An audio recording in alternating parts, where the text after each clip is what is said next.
about collecting wild clay. One of the most common pieces of advice you will get from people is avoid limestone. Here's a piece of limestone. The reason you want to avoid limestone is calcium carbonate, such as limestone is, when it gets hot, the kind of temperatures that you fire pottery at hot, it will turn into calcium oxide. Now, calcium oxide, also known as quicklime, you can buy it in the hardware store. So calcium oxide, when it gets wet, causes a chemical reaction.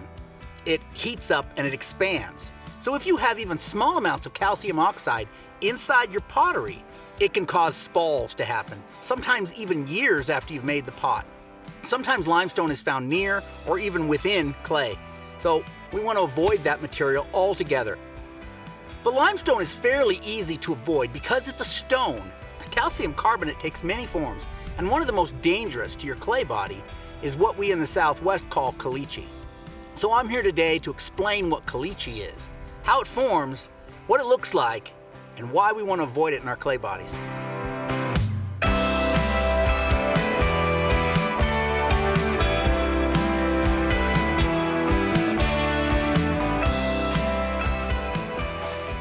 So in nature, calcium carbonate can take several different forms. Limestone is generally formed in ancient seas, so it forms fairly pure bands in rocks. In this area, we find those rocks in mountains. But caliche is much more dangerous because it forms in soils. It can form inside of a bed of clay. There can be chunks of it in among clay, or it can be all through your clay, or there can be a layer above or below your clay. Caliche only occurs in warm, dry areas of the world. Places where the rainfall is generally below about 30 inches per year, and where the average temperature is above about 45 degrees Fahrenheit per year. So warm and dry. The southwestern United States is plagued with this stuff. Gardeners hate it because you can dig down through some fairly decent topsoil and find a hard bed of caliche underneath your yard. And you literally have to get in there with explosives sometimes or heavy equipment to get rid of that caliche layer to let the water drain. But it does have practical applications too. Caliche is used for making concrete and lime. Caliche can be used to make roads. So it's valuable to some people, but not to potters. The thing about calcium spalls in your pottery is they don't occur right away. You can make the pot and let it dry, comes out fine. Fire the pot, it might look perfect. And then later, when that pottery gets wet, and it could be it sat on a shelf and was later wiped with a wet rag, or it could be sold to somebody that lives in Washington State or Louisiana where there's a lot of moisture in the air. And even the humidity can activate that quicklime to cause spalls in your pottery. And they could come one at a time over the course of months or years. So you want to avoid it like the plague. I live in an area that is rich in caliche. I mean, it is everywhere. And I've come to a place today where there's an abundance of caliche to show you what it looks like.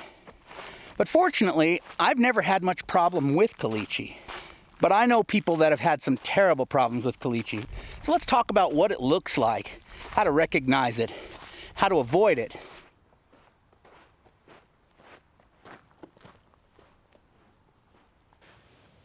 So here's a great example of caliche embedded with clay. If we look down here, this is your classic natural clay look. Angular chunks compressed in the ground, crackled texture. This might be some really decent clay here. But right above it, we have this white material with these nodules in it. These kind of chalky nodules. This is caliche. So, if we wanted to use this brown clay, first of all, we'd have to be really careful when we picked it out to pick out bits that didn't have any of that white material contaminating it. And you could do that. You could collect very carefully. Now, this material right at the clay-caliche interface, this might actually have clay in it. And up here, here's another example of a place. You can see that even here, among the caliche, you're getting a crackled texture. Caliche can form in any kind of soil, including clay. And this caliche may have formed in a layer of light-colored clay. It certainly has the texture of clay here. So it might actually be a usable clay, and the calcium would give it a light color. You can sometimes use caliche in clay, and I'll talk about that later. But be aware that caliche is not always just next to the clay like we see here. It can actually be right in among the clay. And I'll show you some examples of that in a little bit too.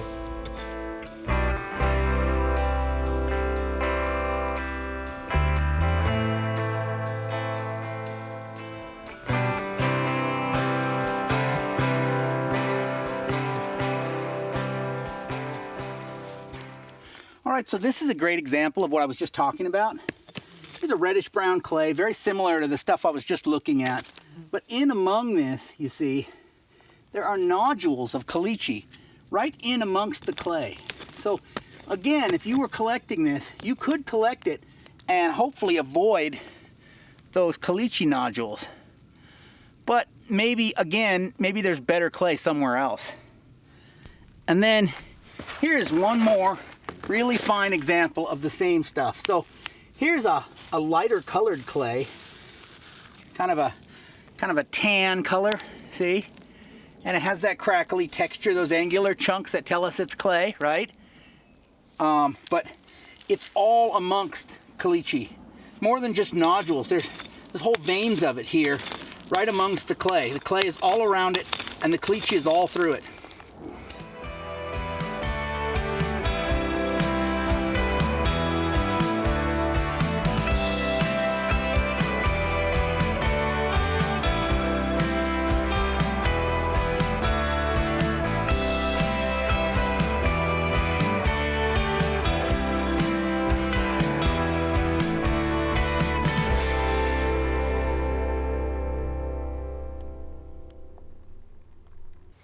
This is what my hike up the wash has been leading to, the granddaddy of all caliche deposits. This stuff is many feet thick in this area. Crazy, it forms big boulders washing down the canyon here. This illustrates well what caliche looks like, but this isn't the kind of subtlety you need to watch out for in your clay. Caliche like this hits you over the head. The stuff we're talking about that you need to watch out for is a lot more subtle, the kind of stuff that sneaks up on you in your clay bed. And then there's the stuff you actually have and want in your clay. So I'm going to talk to you a little bit about when we want caliche in our clay, when it's okay, how it can be a little bit misleading at times, whether or not you have white clay or caliche clay.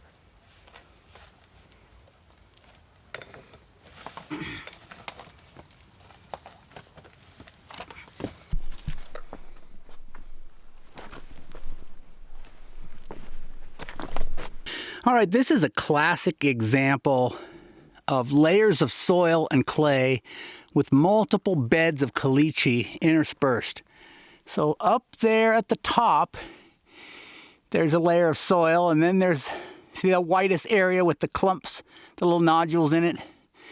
That's caliche in there. And then below that you have a dark layer of looks like clay. It also has nodules of caliche in it. And then as we come down, we've got more layers with nodules, and then as we get deeper, we've got some with whole beds of caliche, and then some more nodules and a few more beds, and at the bottom we have a real solid chunk of it that runs across there, and then some softer material below that. So that is a whole bunch of caliche interspersed with layers of soil and clay.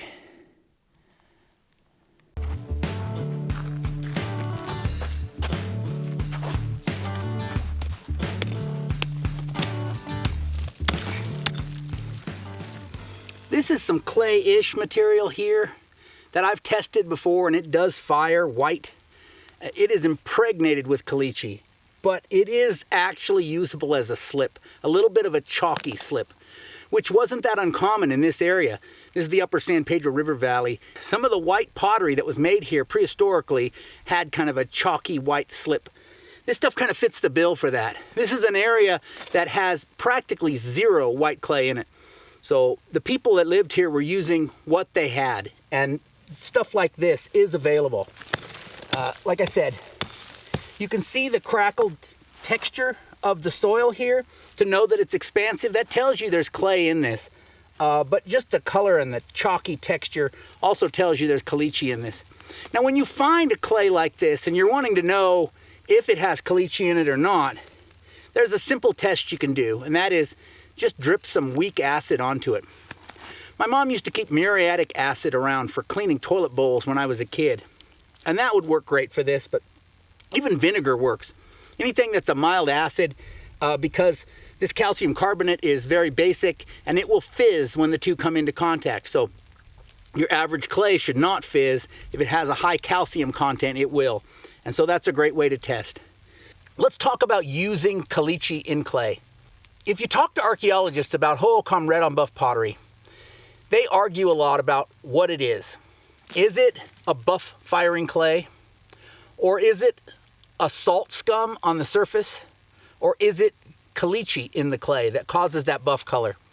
They go around and around, and depending on the archaeologist you talk to, you may get a different answer. I'm not sure any good experimental archaeology has ever been done on that subject, but it would be a great area for one of you, if you're interested in getting into replication and experimental archaeology, to do a little work and prove how they were making buff clay in prehistoric times. I know some people who have dabbled in Hohokam pottery, and I have tried some of this clay with caliche in it. In fact, one of the early clays that I found and really loved was full of caliche, but I was too inexperienced to know it because it was a white clay. It was similar to this. It was a little more clay-like though, and it was a white clay, and it had these caliche nodules just interspersed among it. So I would grind that up on a metate, and in doing so, I would grind up that caliche right into my clay. And I never had a spall. In fact, I have some of that pottery to this day, and I've never had a spall on it. I used some of that clay to make pookies that I still use. And so when you're using it for a pookie, it's getting wet. It's getting thoroughly wet frequently. And I have not had a spall on it. So the theory is, when using caliche that is in clay, you have two ways to approach this.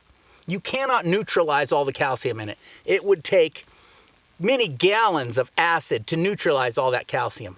But you can grind it up very fine. As long as there's not big chunks of that calcium carbonate in your clay, as long as it's powdered, then it's not likely to cause spalls, mixed in with the clay as a powder, in which case it would actually act as a tempering agent. The other way to approach it is keep the firing temperature very low. Whatever temperature that calcium carbonate turns into quicklime, I think it's in the 850, 900 degrees Celsius range. I think if you keep below that temperature, you may be okay as well. So, were the Hohokam potters using caliche clay and firing below, say, 800 degrees? It's possible. How about my caliche clay pookies? Are they just fired low? Or was it ground fine enough? Both could be true in that case. More experimentation is probably needed. Still, caliche is very dangerous for your pottery, and if you are using it in your clay, you need to be aware that it could cause problems, especially if you're selling your pottery. You don't want to sell a pot and then have an unhappy customer with pots that are falling apart, or giving it away as a gift for that matter.